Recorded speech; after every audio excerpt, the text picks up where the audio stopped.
Top of the morning, Dan and Amy. New York Times report. New York Times, listen up. Votes cast by mail less likely to be counted, more likely to be compromised, more likely to be contested than those cast in a voting booth, statistics show. Election officials reject almost 2% of ballots cast by mail, double the rate for in-person voting. The more people you force to vote by mail, the more invalid ballots you will generate. That's Ian Sancho, an elections supervisor in Florida. Election experts say the challenges created by mailed ballots could well affect the outcomes this fall and beyond. If the contests next month are close enough to be within what election lawyers call the margin of litigation, the grounds on which they will be fought will not be the hanging chads, but ballots cast away from the voting booth. The trend towards more voting by mail, quote, will probably result in more uncounted votes. It increases the potential for fraud. While fraud in voting by mail is far less common than innocent errors, it is vastly more prevalent than the in-person voting fraud that has attracted far more attention, election administrators say. Voting by mail is now common enough and problematic enough that election experts say there have been multiple elections in which no one can say with confidence which candidate was the deserved winner. This list includes the 2000 presidential election, in which problems with absentee ballots in Florida were a little noticed footnote to the other issues. Reading from the New York Times. When was that article published? Election administrators have a shorthand name for a central weakness of voting by mail. They call it granny farming, which was the name of my high school band, by the way, Granny Farming. Granny Farming. The problem, said Murray Greenberg, a former county attorney in Miami, is really with the collection of absentee ballots at the senior citizen centers. In Florida, people affiliated with political campaigns, quote unquote, help people vote absentee. Voting in nursing homes can be subjected to subtle pressure, outright intimidation, or fraud. The secrecy of their voting is easily compromised. Their ballots can be intercepted, both coming and going. That's what we call ballot harvesting. The problem is not limited to the elderly, of course. Absentee ballots also make it much easier to buy and sell votes. In recent years, courts have invalidated mayoral elections in Illinois and Indiana because of fraudulent absentee ballots. In 2008, Minnesota officials rejected 12,000 absentee ballots, about 4% of all such votes, for the myriad reasons that make voting by mail far less reliable than voting in person.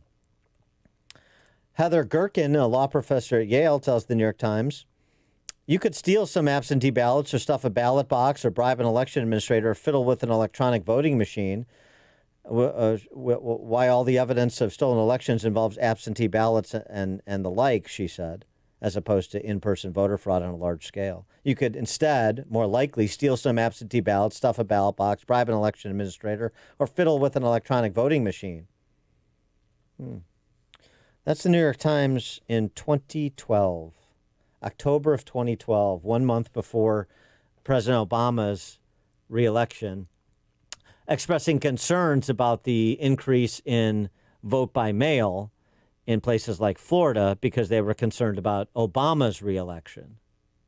Fast forward 8 years, and nary a peep from the New York Times as to all the issues that they raised in 2012 in advance of the 2012 presidential election. Isn't that interesting? Where your concerns about the credibility and integrity of our elections ebb and flow depending on who is advantaged by making our elections more susceptible to fraud.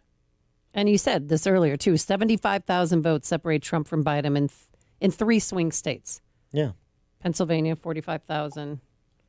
12,000, Georgia.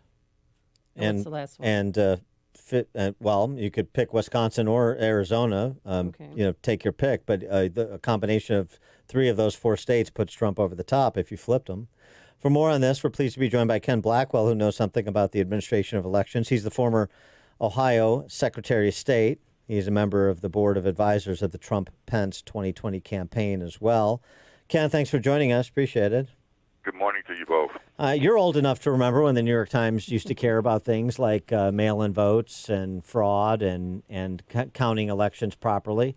What do you say to those who suggest that the Trump-Pence campaign should just accept the result as determined by the media and stop with all of this litigation in the direction of recounts and so forth? Look, projections are not prophecy. A divine spirit didn't whisper into their ear, their collective ear, here is who won. And look, I start out, and I did this with the Washington Post yesterday. I said, tell me one state that has certified their count. They couldn't answer because not one state has certified their count. And therefore, the president, his campaign, citizen groups have every right to shine a bright light on the process, to kick the tires on the integrity of our system. Listening to that 2012 New York Times piece that you just read from, look, there are things that they point out that are really of concern in this election. One is the chain of custody. How many people's hands touch your ballot between your signing it and sending it in and it being registered? Are there gaping holes in the chain of custody that make our system more volatile and vulnerable? And what happened in 2012, the New York Times concluded, yes, it does. And that's the same issue that we're faced with now, verification. To make sure that voters are who they claim to be. That's why we have voter ID. That's why we look for postmarks. That's why we compare signatures. And now we have many, many jurisdictions that didn't compare signatures, didn't require a postmark. And what they've done is actually open the door again to voter fraud and illegal ballots canceling out legal ballots. Transparency. All of the shenanigans that we hear across the country about people being blocked from observing the process, something that is so important to getting the public to buy into the legitimacy of the final count, is now just riddled with transgressions. Accountability, and I want to just focus on this. And I've been working in Pennsylvania. Pennsylvania had an extension of when ballots could come in and be counted. The Supreme Court, the state Supreme Court of Pennsylvania, overrode the schedule and the rules book of the state legislature. And an activist court created a situation where now they've put in doubt the equal protection of the voting process for the citizens of Pennsylvania. That was an illegal action.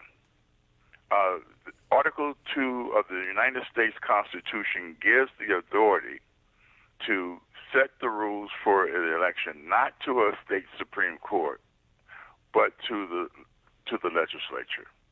And so right now, a perfect storm has materialized in Pennsylvania.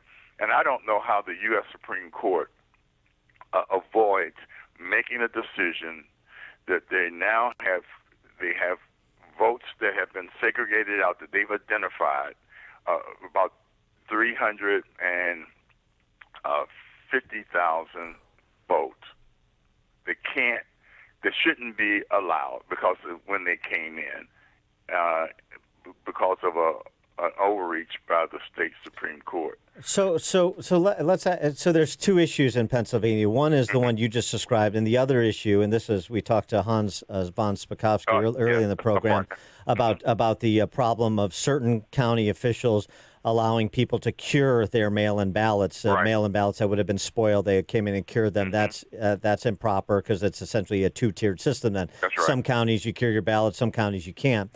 So what do you see potentially as the most likely outcome? Would it be another election in Pennsylvania? Would it be just setting aside the ballots that were received after 8 p.m. on election night, the 350,000 that you're referring to? Mm-hmm. What do you see as the remedy here, or the most likely remedy? There are three. The two that you just mentioned, and then the third one would be the court basically saying that the body that should make the decision as to the appropriate electors from Pennsylvania is the state legislature, which is controlled by Republicans. Exactly.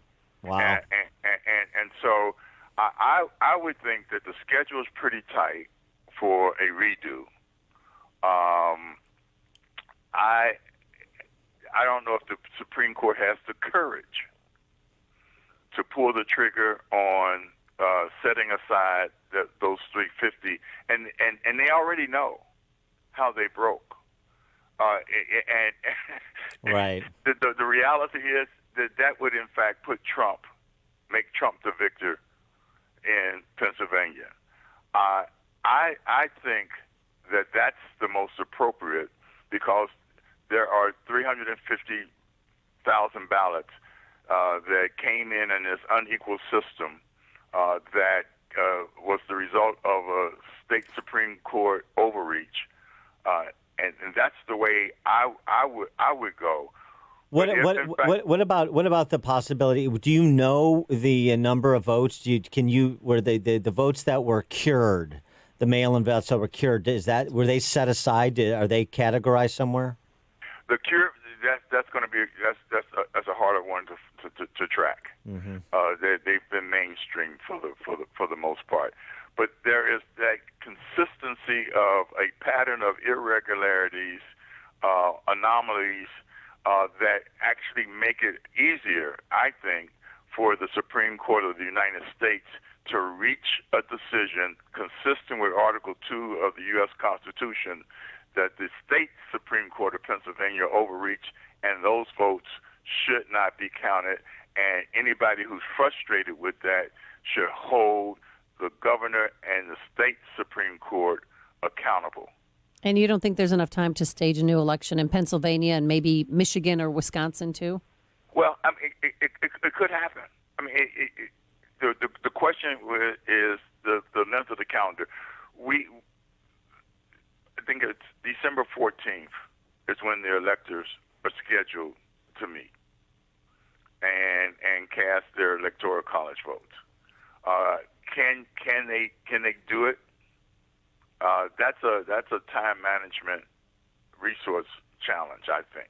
Well, the other thing too is, that this could become very pragmatic as well. When you say, if you cannot raise an issue that has the potential to change the outcome in other states, then just changing the outcome in Pennsylvania might not be enough to change the ultimate outcome of the election, and so we're going to demur on the matter.